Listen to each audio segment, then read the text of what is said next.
नाज़रीन, इस एपिसोड के आगाज में देखेंगे कि गुनल्फ अपने सिपाही के साथ बातचीत कर रहा होता है। सादातीन के हुक्म और किले पर कब्जे और काइयों के हवाले से कुछ अहम बातचीत कर रहा होता है।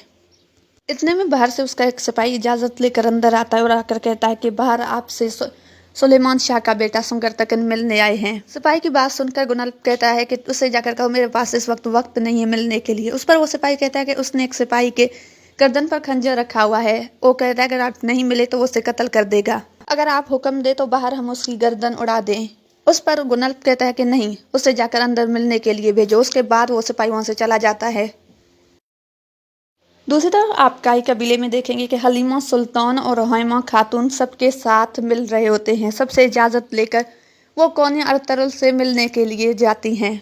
हलीमा सुल्तान और रुहैमा खातून बारी बारी सबके साथ मिलती हैं। हलीमा गुंदूज से मिलकर कहती है अब ये कबीला तुम्हारे हवाले है। रुहैमा खातून असलियान और हफ्सा से मिलकर कहती है कि ये कबीला तुम लोगों के ज़िम्मे है, इसका ख्याल रखना। उसके बाद रुहैमा खातून गुंदूज से मिलकर कहती है कि ये कबीला और तुम्हारा छोटा भाई साउजी अब तुम्हारे ज़िम्मे है, उनका ख्याल रखना। उस पर गुंदूज कहता है कि दादी आप फिक्र न करें, मैं हूँ। सुंगरतकन अंदर आता है और गुनल्फ से कहता है कि ये किले अरतुरुल की मलकियत है, ये अरतुरुल ने खून देकर हासिल किए हैं, आप ऐसे कैसे इन पर कब्जा कर सकते हैं। उस पर गुनल्फ कहता है कि ये रियासत की तरफ से मुझे मिले हैं, इसलिए तुम्हारा भाई एक खूनी है, उसने हमारे सुल्तान को कत्ल किया।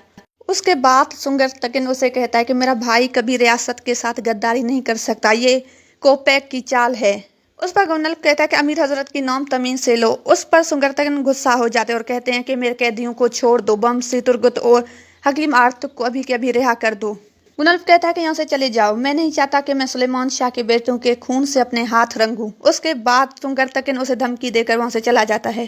रुस्तम महल में सादातीन कोपैक, माँ परी और अल्तौन बातचीत कर रहे होते हैं।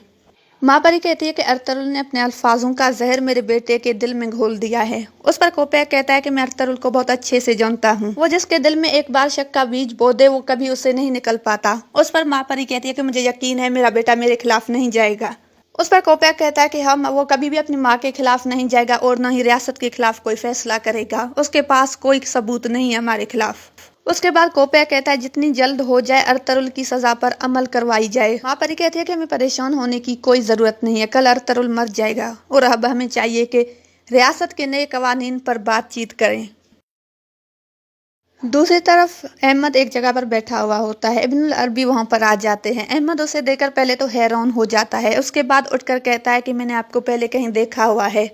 उस पर इब्नुल अरबी मुस्कुरा देते हैं। अहमद कहता है कि ख्वाब में, क्या मैं आपको हाथ लगा कर देखूं कि इस वक्त मैं कोई ख्वाब तो नहीं देख रहा। फिर से अहमद की आंखें नम हो जाती हैं। अहमद उसके कदमों में बैठ जाता है। उस पर इब्नुल अरबी कहता है कि हम सब भाई हैं, कदमों में बैठने के लिए नहीं है एक दूसरे के, उठ जाओ और मेरे गले लग जाओ। उसके बाद अहमद उठकर इब्नुल अरबी के गले लग जाता है।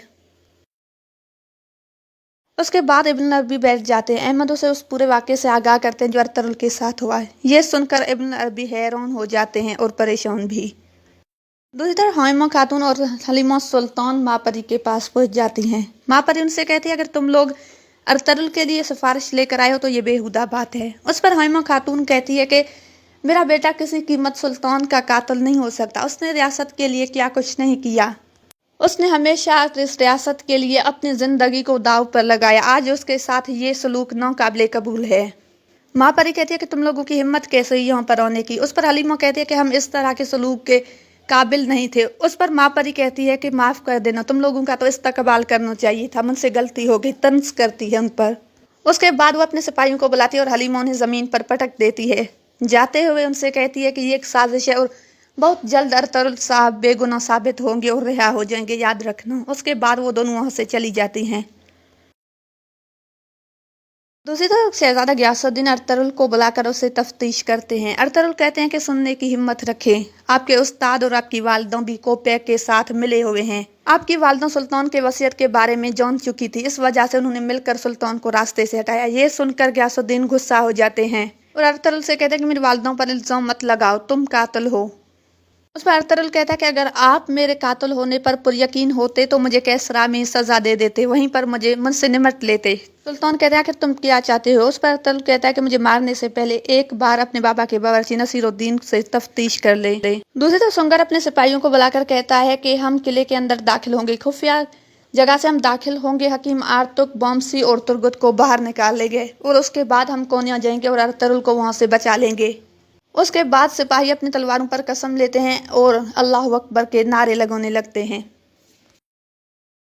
दूसरी तरफ महल में शहजादा गयासुद्दीन अपने वालिदा को अपने पास बुलाते हैं। वो आती है और पूछती है कि मेरे सुल्तान क्या हुआ, आपने मुझे इतनी जल्दी क्यों बुलाया। शहजादा उसे सादातीन कोपैक और बावर्ची नसीरुद्दीन के बारे में तमाम बातें पूछने लगता है। उस पर मापरी कहती है कि ऐसा कुछ भी नहीं, सादातीन हमारा वफादार है, ये सब अरतुरुल और आरिस की चाल है। उस पर शहजादा गयासुद्दीन गुस्से में आ जाते हैं और कहते हैं कि बस कर दे, मुझे सब कुछ पता है कि आपने क्या किया है मेरे बाबा के साथ। और यहाँ पर इस एपिसोड का इख्तिताम होता है। अगर वीडियो पसंद आए तो लाइक शेयर ज़रूर करें और मेरे फेसबुक पेज को ज़रूर फॉलो करें। साथ साथ मेरे यूट्यूब चैनल ओवरव्यू बाय उज़्मा खान को ज़रूर सब्सक्राइब करें। अपना बहुत ज़्यादा ख्याल रखें। दुआ में याद। अल्लाह हाफिज़।